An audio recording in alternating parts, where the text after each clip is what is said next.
வணக்கம். இயற்கையின் உணவே மருந்து. நம்ம பார்த்திங்கன்னா இயற்கை முறையில் பாரம்பரியமான நெல் பார்த்திங்கன்னா வாசனை சேரக சம்பா நெல் இயற்கை முறையில் விவசாயம் பண்ணிகிட்ருக்கோம்.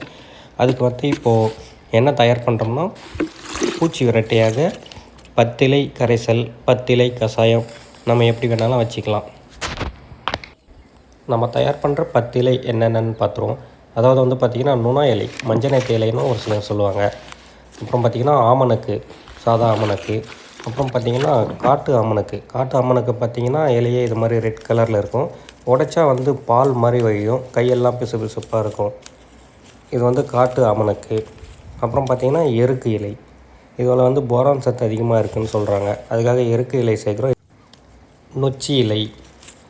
அப்புறம் பார்த்திங்கன்னா உனிச்செடி இருக்குது இல்லைங்களா, அந்த செடியை அப்படியே முழுசாக போடுறோம். அப்புறம் பார்த்திங்கன்னா பப்பாளி இலை நம்மளது மரம் இருக்குது, அதிலேருந்தே ஒடிச்சு சேர்த்துக்கிறோம். அப்புறம் நொச்சி இலை, அப்புறம் வேப்பிலை, லாஸ்ட்டாக அரக்கு சேர்க்குறோம். அரக்கில் பார்த்திங்கன்னா இயற்கையாகவே அதிகப்படியான சத்துக்கள் இருக்குது. இந்த பத்திலையும் பார்த்திங்கன்னா நம்மளுடைய நிலத்துக்கு பக்கத்துலேயே இருக்கிறது தான் எடுத்து உபயோகப்படுத்துகிறோம்.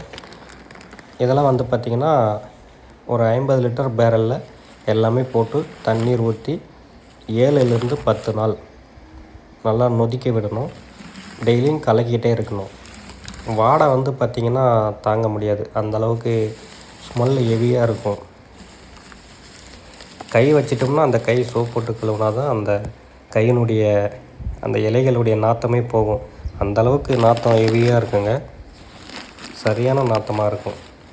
இது பூச்சி வராமல் தடுக்கிறதுக்கு உதவும். பூச்சி இருந்தாலும் அந்த பூச்சிகளை வெளியேற்றத்துக்கு இந்த கரைசல் உதவும் நமக்கு.